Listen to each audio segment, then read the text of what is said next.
السلام علیکم دوستانو، هیله ده چې ټول روغ او جوړ اوسئ. نن سبا په فیسبوک کې دغه تصویرونه ډېر زیات عام شوي دي چې هر یو کس دا تصویر جوړوي، یا یې په بل چا جوړوي یا هم په خپله جوړوي. اکثره داسې وي چې دوی فکر کوي چې دا په لاس باندې جوړ شوی، یا ډېر دا په دې جوړولو کې ډېر محنت لګېږي، یعنې ډېر وخت لګېږي چې دا جوړ شي.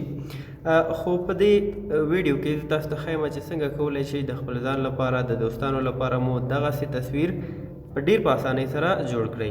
اوس درته ښیم چې څنګه کولی شئ په کمپیوټر کې داسې تصویر جوړ کړئ. د ویډیو په آخر کې درته ښیم چې څنګه کولی شئ چې په تلیفون کې یا موبایل کې مو دغسې تصویر جوړ کړی شئ. نو تاسې به براوزر خلاص کړئ. په براوزر کې ګوګل کې تاسې به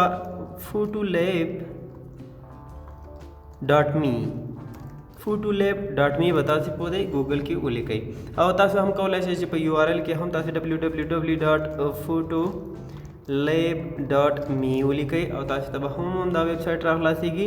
او که چېرته تاسې دې ځای کې یعنې په ګوګل کې تاسې دا URL ولیکه یا دا photolab.me مو ولیکه، تاسو ته به دا مکمل راخلاصېږي. تاسې به په دې باندې کلیک کوئ، دا به تاسې ته اوپن کېږي. په دې کې وګورئ یوازې هغه تصویر نه، بلکې تاسې کولی شئ چې ډېری زیات تصویرونه نور شته، مختلف جوړ شوي دي، مخکې نه ډیزاین شوي دي. تاسې کولی شئ چې په دې کې خپل تصویر جوړ کړئ. لومړی راځم هغه تصویر جوړولو طریقه تاسو ته ښیم، له هغې وروسته به یو تصویر بل هم جوړ کړو. نو ګورئ په دې لاندې برخه کې دغه تصویر ډیزاین تاسو ته معلومیږي. تاسې به په دې تصویر باندې به کلیک وکړئ. تاسو ته به بله صفحه راخلاصېږي. په دې ځای کې به تاسې لاندې برخې ته راشئ، دلته لیکلي دي چې اپلای ټو یور فوټو. تاسې به په دې باندې کلیک وکړئ. په دې ځای کې تصویر به تاسو سره چې په هر ځای کې وي، تاسې به هغه تصویر انتخاب کړئ، له هغې وروسته به اوپن کړئ. لږ به تاسو انتظار وکړئ تر څو پورې چې هغه تصویر لوډ شي. نو دا دی هغه تصویر لوډ شو. په دې ځای کې تاسو ته ښیي چې په کوم فارمیټ کې تاسې هغه تصویر جوړول غواړئ. تاسې کولی شئ چې دا هم ورته انتخاب کړئ، راشئ دا یو انتخاب کړئ، او دا هم تاسې انتخابولی شئ. له دې ځای نه هغه کراپینګ تاسې کولی شئ چې کوم څومره سایز کې تاسې غواړئ هغه سایز یې برابرولی شئ. او په آخر کې به تاسې په کنټینیو باندې به کلیک وکړئ. دا به په 3 سټیپونو کې مکمل کیږي. لږ انتظار ورته وکړئ. ښه نو دوستانو، دا هغه تصویر دی چې تاسې اوس ډیزاین کړ، او ډېر په اسانۍ سره یې ډیزاین کولی شئ، یعنې ټوله یو دقیقه پکې لګېږي چې تاسې دا تصویر ډیزاین کړئ. نو خپل ځان لپاره یا د ملګرو لپاره مو داسې تصویر ډیزاین کولی شئ. په آخر کې به تاسې دلته یې لیکلی دي چې شیر یور ریزلټ وذ فرینډز، یعنې تاسې ډاونلوډ کوئ، په فیسبوک کې ډایرکټ پوسټ کوئ، همدارنګه ټویټر دی، وټساپ ته، میسنجر ته، داسې نور. نو تاسې به راشئ، په دې باندې کلیک به وکړئ، دا تصویر به تاسې سره ډاونلوډ شي. ګورئ دا تصویر ډاونلوډ شو. زه راځم دا اوپن له دې نه شو کوم. له هغې وروسته به دا تصویر زه اوپن کړم. نو تاسې به یې په خپله وګورئ چې هغه تصویر ډیزاین شو. نو اوس راځم تاسو ته طریقه ښیم چې څنګه کولی شئ چې نور قسمه تصویرونه جوړ کړئ په همدې photolab.me کې، چې ستاسې هر یو ډیزاین په دې ځای کې خوښیږي. نو تاسې کولی شئ چې ډېر په اسانۍ سره یې جوړ کړئ.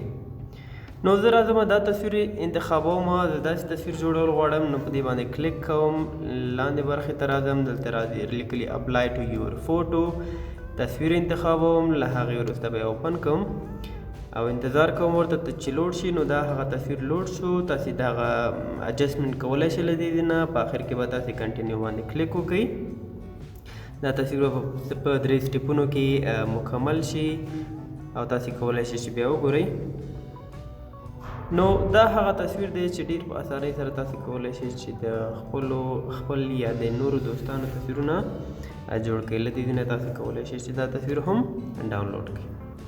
نو دا و دوستانو چې څنګه کولی شئ چې تاسې داسې ډیزاین تصویر په کمپیوټر کې جوړ کړئ.